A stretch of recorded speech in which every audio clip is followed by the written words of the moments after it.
Bismillahirrahmanirrahim. Alhamdulillahilladzi allamani bi ulumil ulama'il muwahhidin wal muhaqqiqin wa arsadani ila tariqi mustaqim. Wassalatu wassalamu ala sayyidil wujud wal arwah nabiyyina Muhammadin sallallahu alaihi wasallam alladzi jaa'a bisyari'ah wa tariqah wal haqiqah wal ma'rifah. Wa ala alihi wa sahbihi asma'in amma ba'du. Subhanaka la ilma lana illa ma 'allamtana innaka antal alimul hakim. La haula wa la quwwata illa billahil aliyyil azim. Malam ini kita melanjutkan kajian kitab Hidayatul Hidayah. Sudah sampai pada halaman 98-99.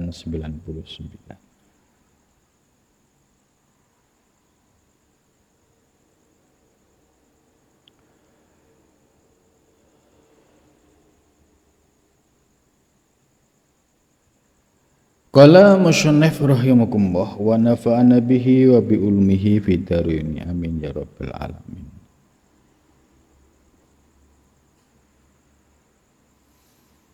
Wakun aidon ya. Wakun dan jadilah aidon begitu juga kama qala sebagaimana berkata siapa ba'dul hukama, yaitu orang-orang yang ahli hikmah ya. Ahli hikmah yaitu orang yang memiliki kedalaman rohani ya, memiliki pengalaman spiritual sehingga memperoleh asrar ilahiyah, maka keluarlah air mata kalam hikmah yang bisa memberikan pencerahan rohani kita.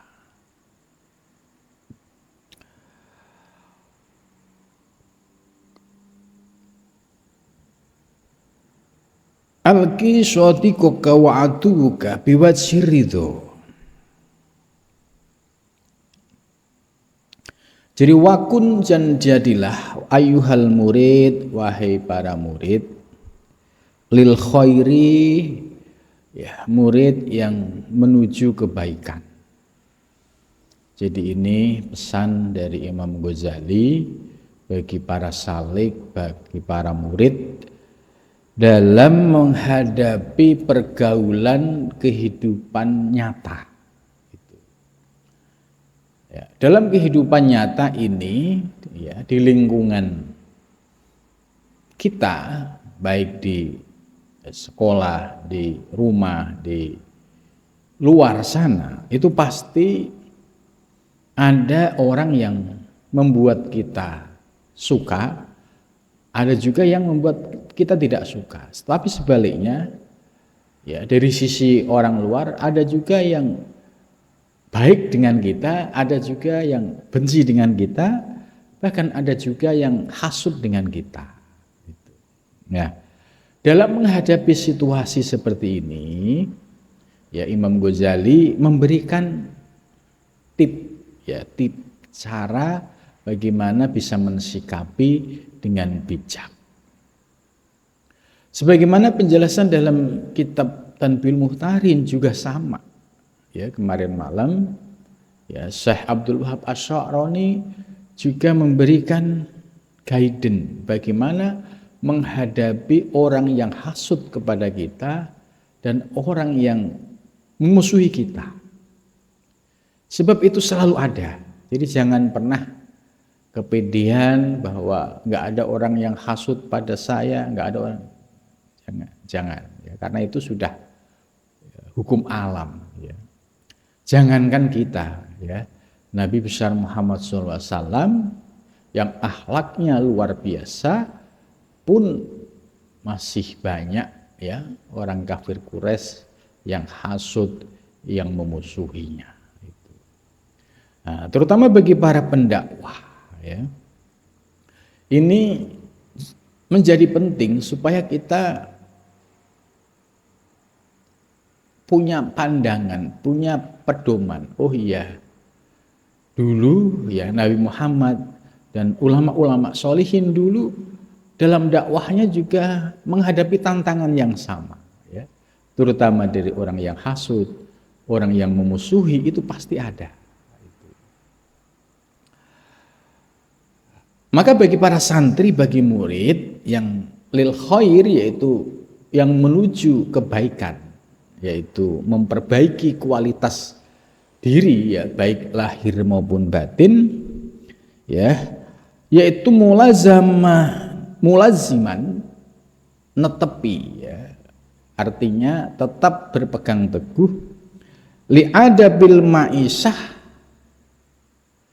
yaitu adab ma'isyah, adab mencari rezeki, ya. Jadi Imam Ghazali sudah memberikan pedoman bahwa kita ini harus memiliki ilmu, ya, terutama di dalam mencari ma'isyah, tolabul ma'isyah. Nah, kalau kita mencari ma'isyah, sumber rezeki, tahu ilmunya, ya, insya Allah akan bisa menjaga diri dari sumber-sumber rezeki yang tidak halal. Oh ini haram, oh ini halal. Gitu. Tidak semuanya disikat, ya, tidak semuanya diambil. Yang penting duitnya banyak. Gitu. Nah, padahal ya bahayanya kalau tidak punya sikap hati-hati. Andai ada sumber rezeki yang haram, ya, masuk ke dalam rezeki kita dan itu kita makan, bahkan dimakan oleh anak dan istri, maka sesuai dengan hadis Nabi, apa yang tumbuh dari barang yang haram, ya itu akan menjadi bahan bakar api neraka. Itu. Wal mujalasah, ya, jadi ma'isyah juga harus memiliki adab, ya, etika. Wal mujalasah, dan menghadiri majelis, ya. Jadi kita ngaji, ya, juga ada ilmunya, ada adabnya. Kita menghadiri pertemuan, ya, itu juga ada adabnya, gitu.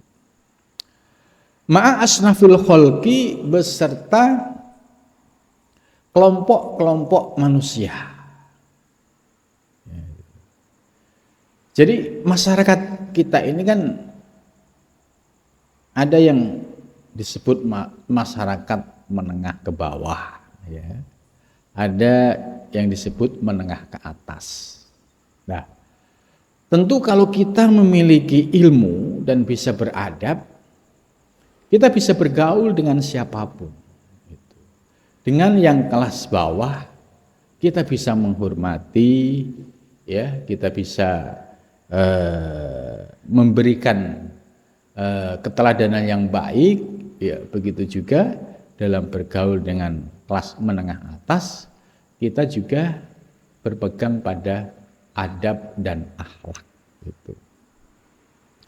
Nah, jangan sampai kita bergaul, ya, tidak memiliki adab dan tidak memiliki akhlak, ya, akhirnya bisa menimbulkan masalah. Wahya kama qala ba'dul hukama, sebagaimana yang telah disampaikan oleh sebagian para hukama, wahum min indihim ilmun wa hikmah, yaitu orang yang memiliki kedalaman ilmu dan memperoleh limpahan rahasia ketuhanan. Itu yang disebut ahli hikmah. Jadi hikmah itu bukan dipahami itu ilmu kesaktian, ya, bukan. Jadi hikmah makna yang sesungguhnya yaitu orang yang memiliki kedalaman ilmu, memiliki limpahan asror ilahiyah. Kata hatinya jernih, bersih, ya, kemudian mendapatkan anugerah limpahan cahaya ilahiyah. Maka yang keluar dari kalamnya itu kalimah yang bernas, kalimah yang istilahnya zaman sekarang daging gitu ya. Kalimahnya menyentuh hati. Alki sodikoka,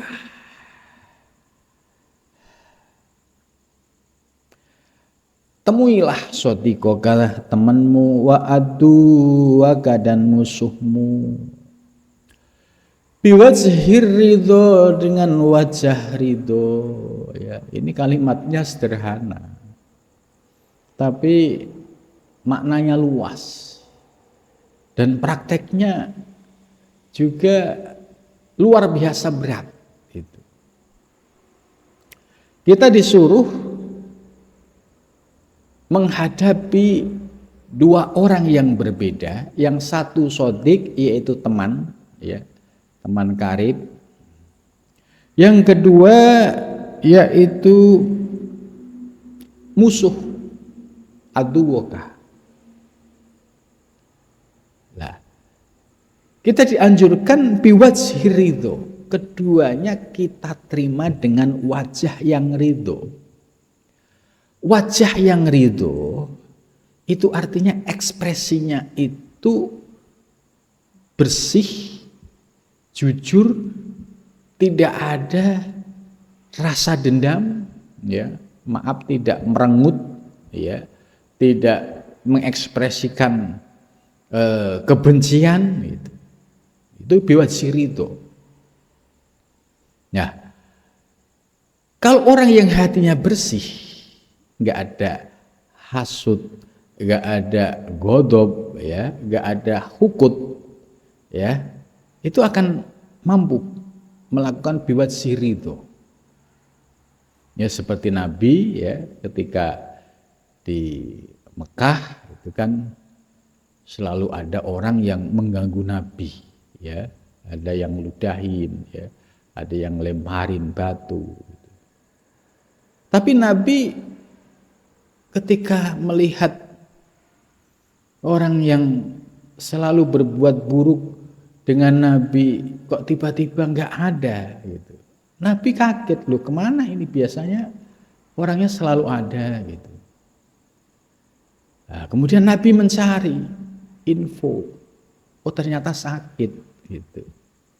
Lah, akhlak Nabi, ya, ini persis apa yang disampaikan oleh mu'alif. Padahal dia memusuhi Nabi, mencaci maki, melempari Nabi, meludahi Nabi, tapi Nabi datang dengan membawa, ya, oleh-oleh, ya, dengan biwajhi ridho. Maka sikap yang dilakukan oleh Nabi ini ya menunjukkan bahwa di dalam diri Nabi tidak ada kebencian sedikit pun, sekalipun dimusuhi dan disakiti. Nah, ini tentu kita harus bisa menganalisa kenapa Nabi bisa seperti itu.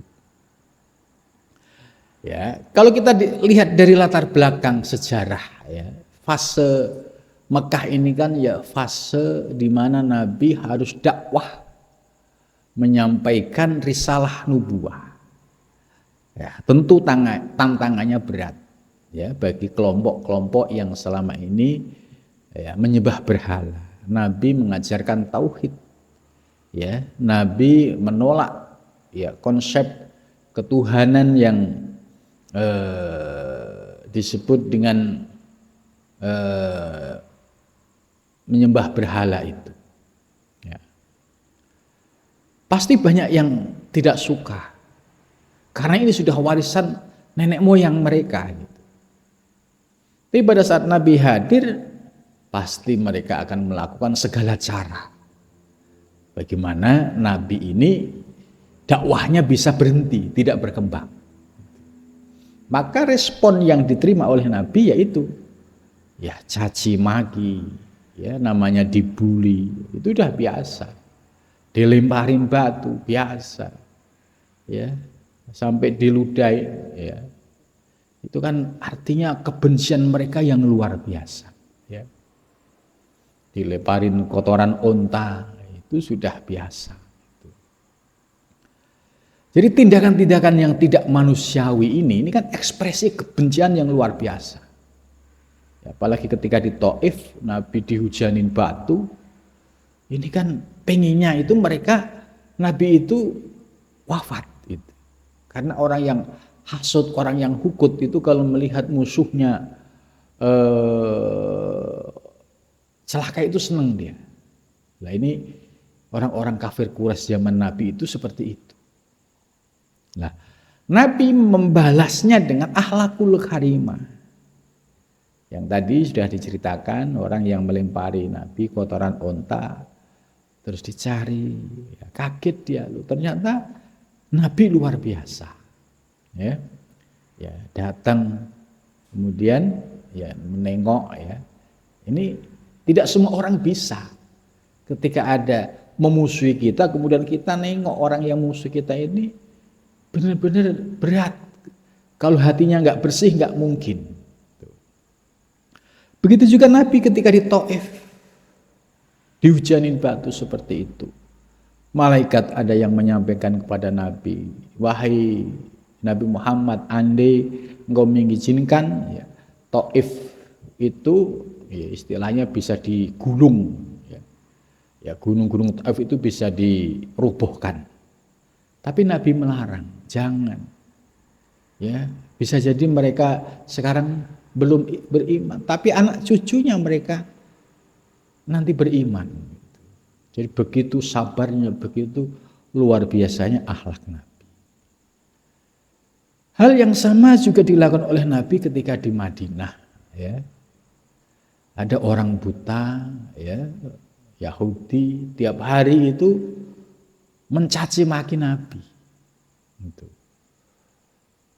Nabi orang yang memiliki kelembutan, ya, nggak tega, ya, kelembutan hati maksudnya, nggak tega ada orang buta, kemudian makannya agak susah. Gitu. Nabi nyuapin tiap hari, ya, bisa dibayangkan, ya.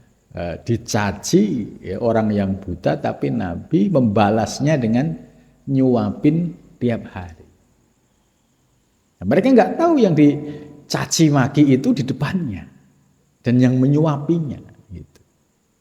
Maka ketika suatu saat ya Nabi sudah wafat, kemudian ada sahabat yang menggantikan, lah orang tersebut kaget, kok cara nyuapinya nggak seperti yang biasanya gitu. Terus disampaikan, yang biasa nyuapin ibu itu sudah meninggal. Itu namanya Muhammad Rasulullah. Kaget dia.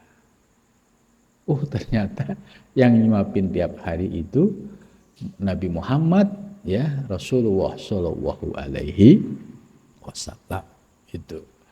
Nah, dari apa yang dicontohkan oleh Nabi, ini Imam Ghazali membuat sebuah kalimat. Ya, hendaklah kita ini jika bertemu dengan kawan dan musuh, usahakan dalam posisi bi'aini ridho, biwajhi ridho. Wajah ridho itu wajah yang senang. Wajah yang senang itu akan nampak ekspresi di mukanya, di pandangan matanya gitu.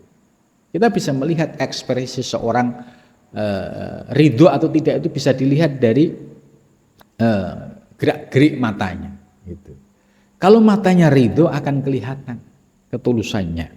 Tapi kalau matanya kelihatan ya penuh kebencian, itu juga akan kelihatan. Nah, ini dianjurkan bagaimana kita menemui ya, musuh kita itu dengan biwajhi ridho, ya, tidak membedakan antara teman yang baik dengan orang yang memusuhi. Nah, ini tentu kita diberikan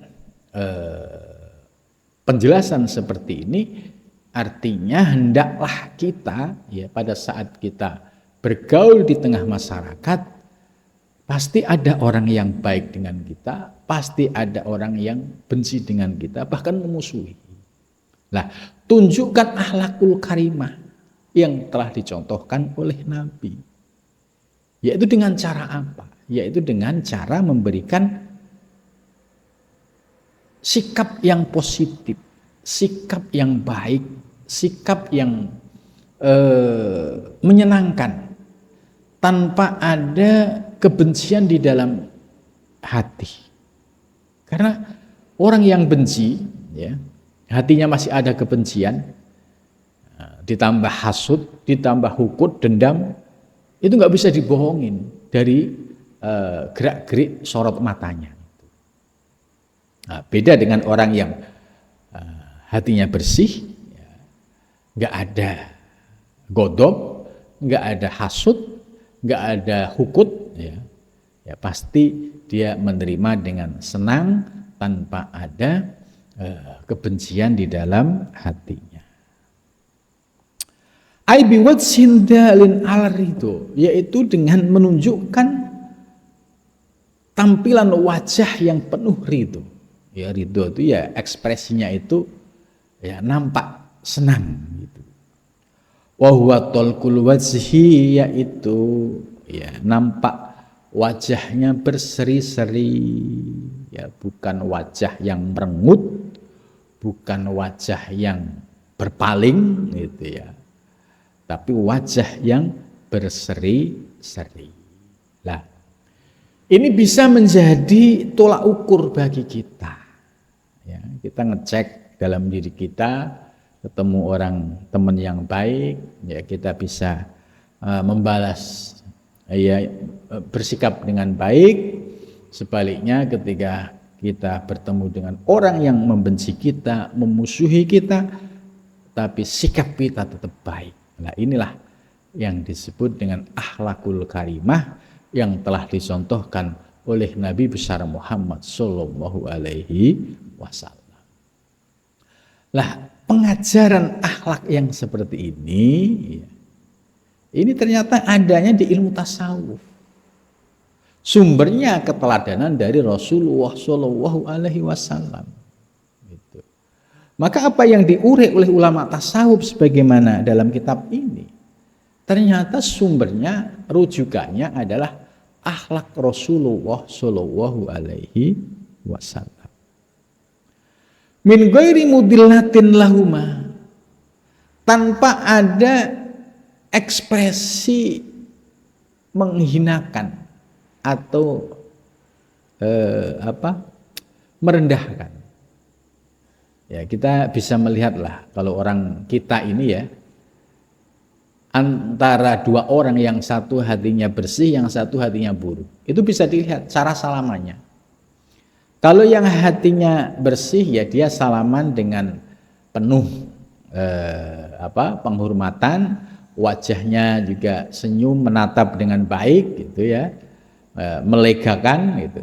Tapi kalau yang hatinya ada kebencian dan permusuhan, mungkin belum salaman tangannya sudah diumpetin gitu. Atau salaman tapi langsung dikipat, langsung dilepas tanpa dibarengi wajah menatap dengan ridho. Wajahnya, ekspresinya marah. Lah, kita bisa melihat kalau ada indikator seperti itu, nah itu berarti memang hatinya itu dipenuhi dengan yaitu godop, marah, dipenuhi dengan hukut, yaitu dendam, dipenuhi dengan hasud, yaitu iri, dengki. Jadi itu berarti menunjukkan atau sebagai indikator bahwa hatinya bermasalah, masih banyak penyakit-penyakit hati yang membuat sikap dan ekspresi lahiriahnya itu nampak negatif gitu. Jadi nggak boleh kita merendahkan, nggak boleh. Ya, harus sama, equal menghadapi dua orang, yang satu orang yang kita benci, yang satu orang yang kita yang kita senangi lah gitu. Jadi diminta oleh mu'alif posisinya sama, Nah ini untuk mengukur hati kita itu benar-benar sudah bersih atau tidak. Gitu. Tapi ya memang berat, gitu ya. Ya, apakah kita bisa? Ya kalau kita berproses berlatih terus menerus, ya insya Allah bisa. Nggak ada sesuatu yang sulit kalau kita ada kemauan. Apalagi kita tahu ya tentang teori ilmu tasawuf. Oh itu ternyata adalah virus hukut, virus hasud, ya, virus ghadab kok dipelihara di dalam hati, maka ini akan menjadi bara api, ya, sama saja menempatkan neraka di dalam dirinya karena terasa panas. Melihat orang yang kita benci rasanya panas, apalagi orang yang kita benci itu diberikan kesuksesan, diberikan derajat pangkat, semakin panas lagi. Nah, jiwa-jiwa yang seperti ini, ya, solusinya ya harus ngaji tasawuf supaya menjadi damai, supaya menjadi tentram, karena akar masalah dari persoalan tersebut ada di dalam hatinya.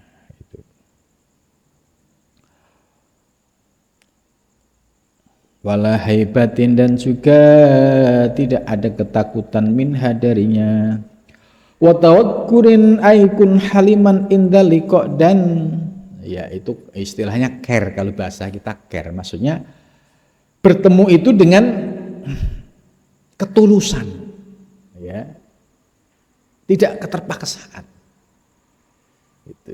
Dan juga tidak pelit omongan gitu. Orang kalau lagi nggak suka itu kan ketemu orang yang dibenci itu kan pasti pelit ngomong secukupnya gitu kan. Tapi kalau kita hatinya bersih, ngomong ngalir saja, netral gitu. Jadi nggak ada ekspresi yang aneh-aneh gitu. Min ghairi kibrin, tanpa keangkuhan dan kesombongan. Ya. Ini min ghairi kibrin, ini penting. Tanpa keangkuhan dan kesombongan, itu. Ini penyakit. Ya, kita sebagai manusia, ya, ketika diberikan sesuatu yang lebih daripada yang lain, itu karakter manusia itu mudah sombong. Contoh, ya, dulunya ya biasa-biasa saja, kemudian diberikan harta, gitu.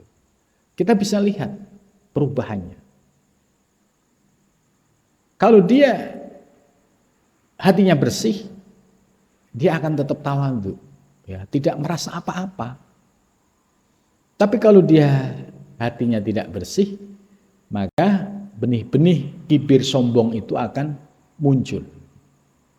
Nah, kemudian membatasi diri, ya, tidak mau bergaul lagi dengan yang lain karena sudah kelasnya sudah merasa beda, gitu. Nah ini tanda-tanda kalau orang yang seperti ini itu berarti hatinya sedang ditumbuhi virus-virus kibir. Contoh lain yaitu dulunya sebelum menjabat baik, care, biasa gitu. Tapi setelah menjabat, ya dihubungi susah, di WA susah, ketemu enggak, pura-pura enggak kenal gitu. Udah mulai merasa kelasnya beda gitu. Nah ini kalau ada orang yang diberikan jabatan kok perilakunya mulai seperti itu, ya, nampak keangkuhan, kesombongan, ya berarti hatinya sedang dipenuhi yaitu bibit-bibit kibir. Akhirnya sombong dengan jabatannya, sombong dengan derajatnya itu. Dan ini banyak model seperti ini, ya. Nah, kemudian yang berikutnya, orang yang sebelumnya ilmunya pas-pasan, ya, kemudian menjadi tambah ilmu, ya, atau boleh dikatakan agak hebat gitu ya. Ini bisa kita lihat. Kalau dia ada ilmu tasawufnya, ngerti godaannya orang berilmu adalah kibir, ya, itu bisa menghindari. Tapi kalau tidak punya ilmu, wah dia merasa hebat, nggak ada orang yang bisa ngalahin ilmunya, maka pasti akan muncul yaitu keangkuhan dan kesombongan. Terus macam-macam, ya. Dulu dari sebelum terkenal, ya, baik ketika sudah terkenal, akhirnya menjadi angkuh dan sombong. Nah, orang-orang yang hatinya dipenuhi dengan keangkuhan dan sombong ini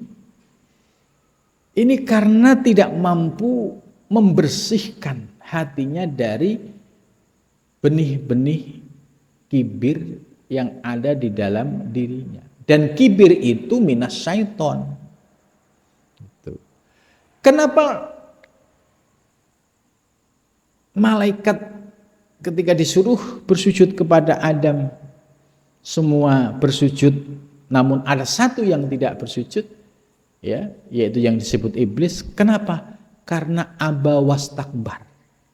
Karena ada keangkuhan dan kesombongan di dalam dirinya, sehingga merendahkan orang lain. Lah, penyakit-penyakit ini kalau nggak dikenali, ya, itu sulit untuk bisa dihindari, itu sulit. Pasti akan refleks. Keangkuhan itu akan refleks, kesombongan itu juga akan refleks. Karena dia belum mampu bagaimana mengatasi penyakit kibir yang ada di dalam dirinya. Jadi ana khairun minhu, aku lebih hebat daripada dia. Oh, aku ini kelasnya sudah beda. Kamu siapa? Gitu. Lah, keangkuhan dan kesombongan ini, ya, itu bisa terjadi kepada siapapun.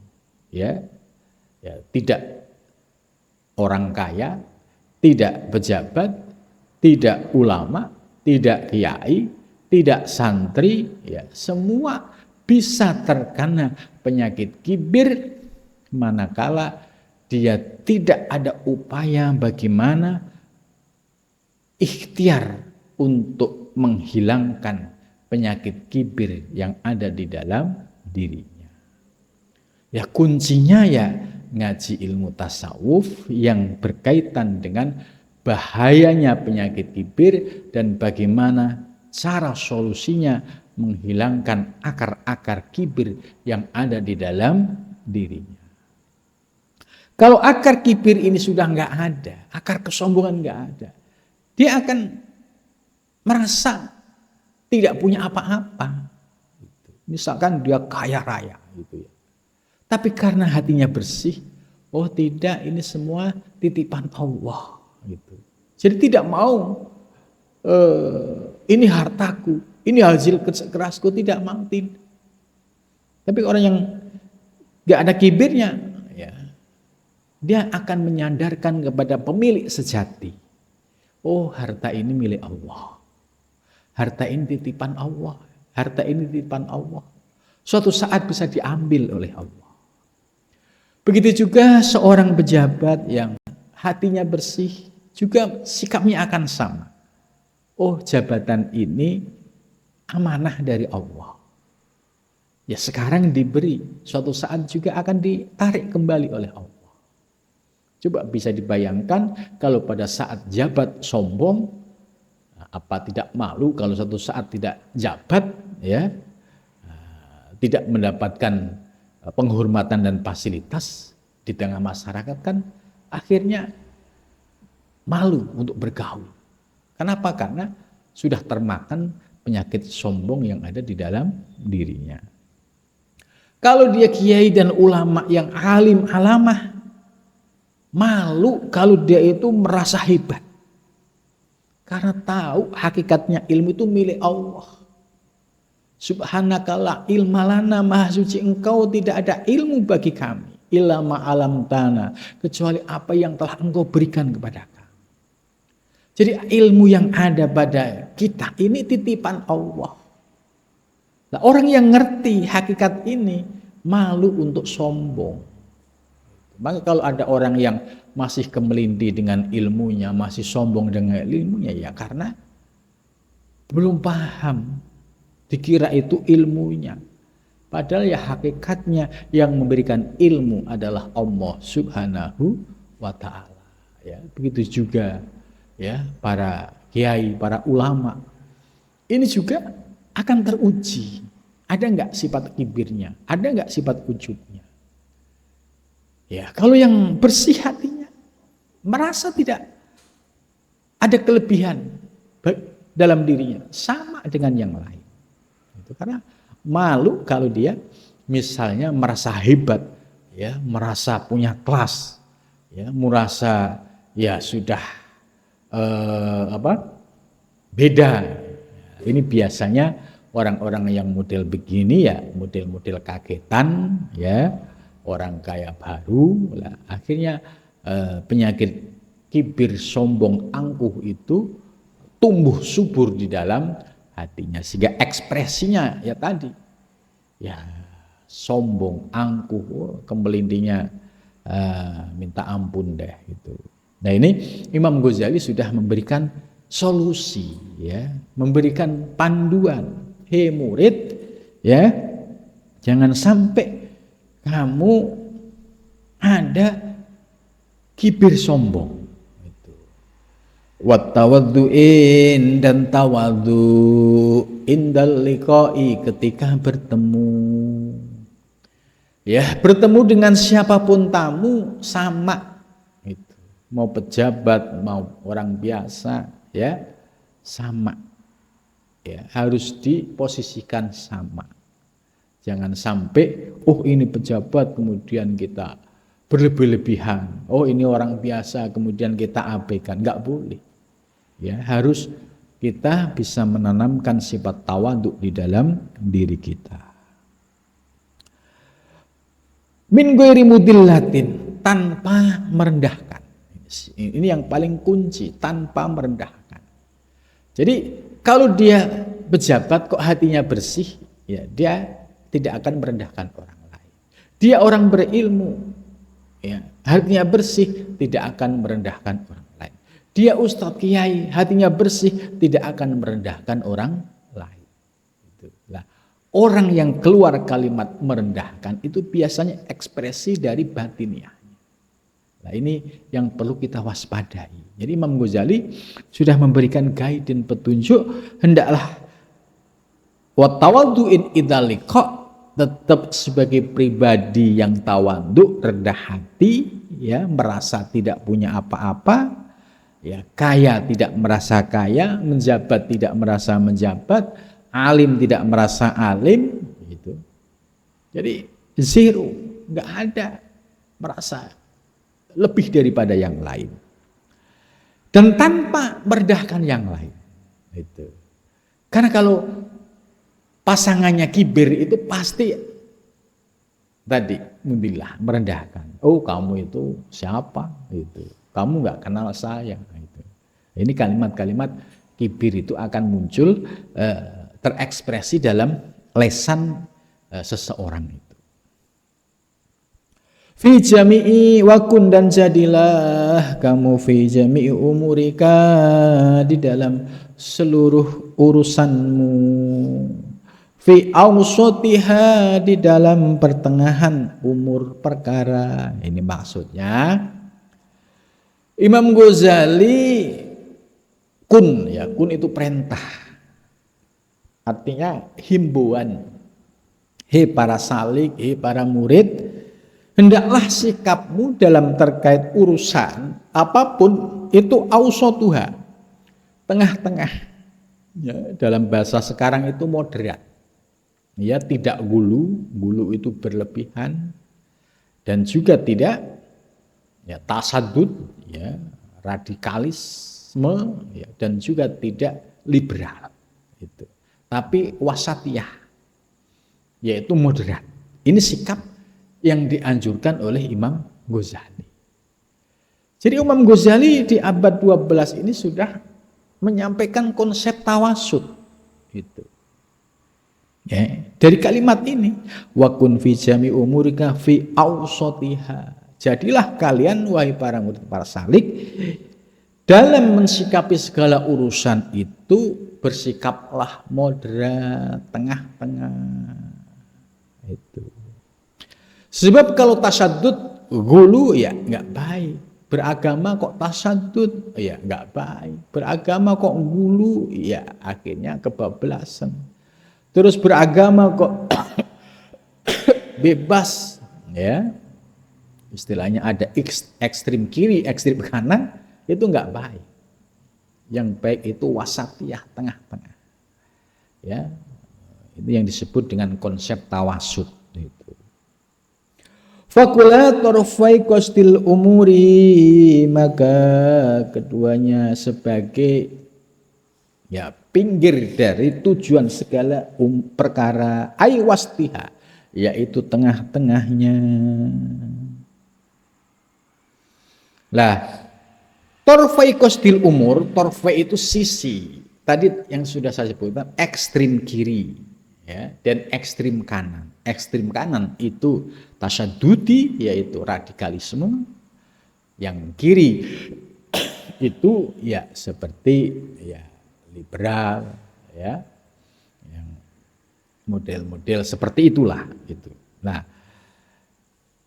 yang posisi kiri kanan, yang tasyadudi, ya, dan juga yang liberal tadi, itu damimun, ya tercela.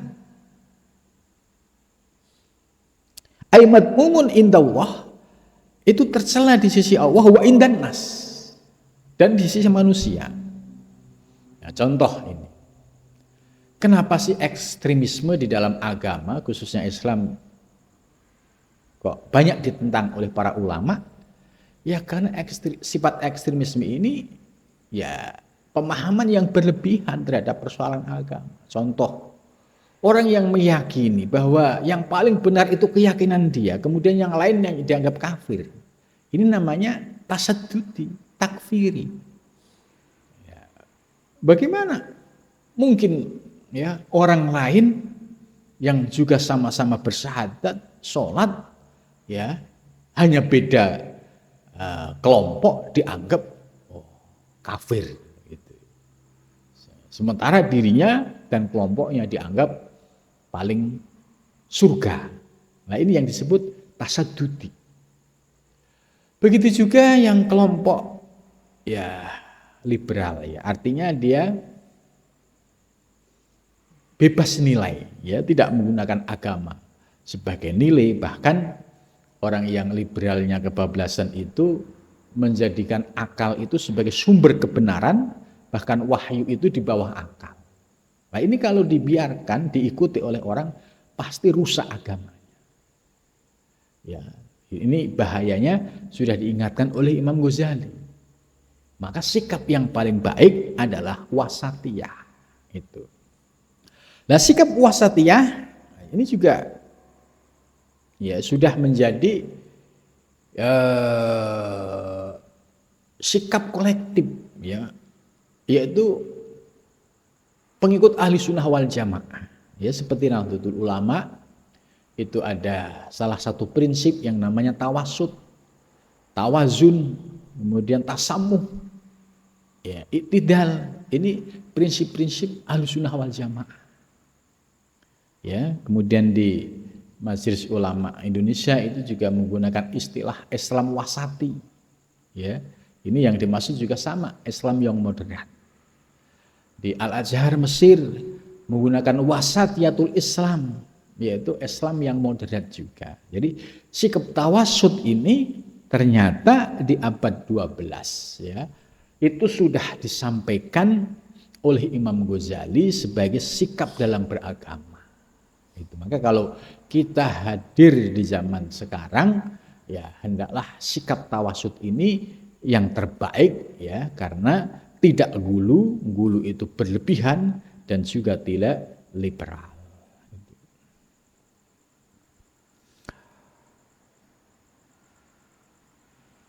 Kama kila sebagaimana dikatakan khairul umuri awsatuha, ini sabda Rasulullah SAW, khairul umuri sebaik-baiknya perkara awsatuha yaitu pertengahannya.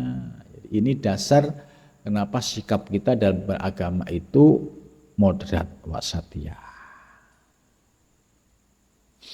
Wala tangdur, dan janganlah kamu melihat ala sabil ijab dengan kagum, ya, dengan melihat secara kagum. Ojo kagetan maksudnya.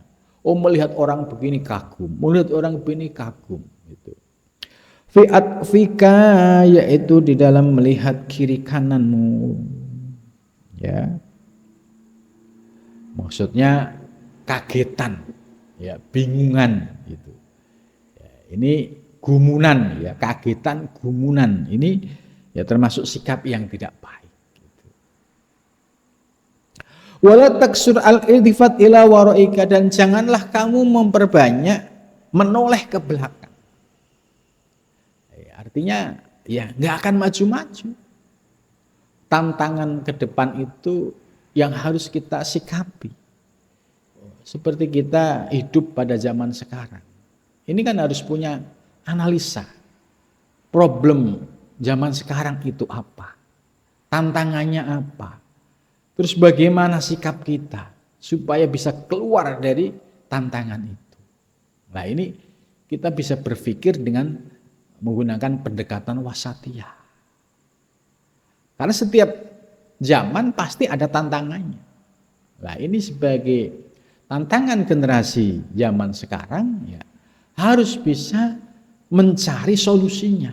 Bagaimana supaya kita tidak terjebak dengan pergaulan di zaman modern, ya, yang sudah kehilangan nilai-nilai agama dan nilai-nilai norma sosial, ya, seperti pergaulan anak muda yang sudah tidak ada adab dengan orang tua, dengan guru. Nah, ini sudah keluar dari nilai-nilai norma agama maupun norma sosial. Nah, ini harus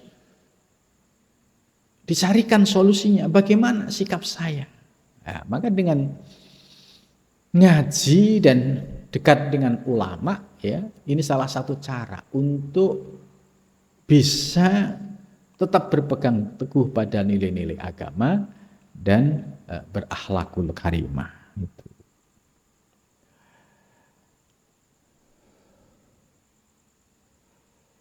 Walat taksur ifat narawaikah wallahu a'lam bissawab. Nah, sampai sini dulu. Mudah-mudahan penjelasan Imam Ghazali pada malam ini bisa memberikan bekal kepada kita untuk menghadapi kehidupan sehari-hari.